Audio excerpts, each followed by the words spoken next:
Well, we had some recent reports that Tom Holland could actually be part of Across the Spider-Verse, and this has fans pretty excited. Now we've got a bit of a new rumor that seems to fly in the face of that, but still directly does tie to the MCU. Let's take a couple minutes to dive in and break down the latest web-slinging report. Well, as many of you know, we recently reported that there might be a possibility that Tom Holland shot a live-action cameo for the upcoming Into the Spider-Verse sequel, and that we could possibly see him come face-to-face with the animated version of Miles Morales. Think a little bit of Roger Rabbit. But now we've got a bit of an update that doesn't confirm that, but does give us an idea of how he will be specifically referenced in the upcoming sequel. Now, as we always say, if the news doesn't come directly from the studio, take it with a grain of salt. This isn't coming from Sony or anybody working on the Across the Spider-Verse production, it's coming from Daniel Richtman, so let's keep it in context.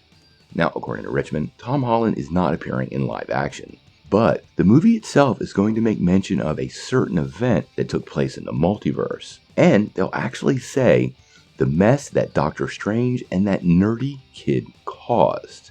Now, we talked about this with the Tom Holland live-action rumors, but the simple fact that Across the Spider-Verse is being referenced and tied to the MCU is a really, really big deal for Sony. And quite honestly, it does suggest that Doctor Strange's spell may have been what kicked off the whole event in the upcoming sequel. We know Doctor Strange's spell reached out into the multiverse, something he clearly said they don't understand.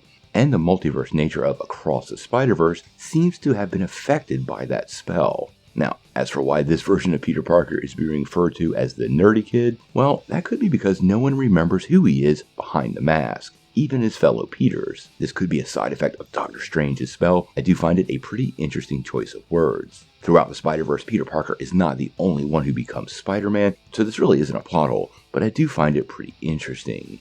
In that same report, Rickman does go on to say not to expect cameos from not only Tom Holland, but also Andrew Garfield or Tobey Maguire. So we probably should temper all of our expectations until we see the movie in June. I do think this would be a really great idea to include these characters, but the storyline and runtime of that movie are prohibitive, and Sony might have had to make some creative decisions when putting this film together.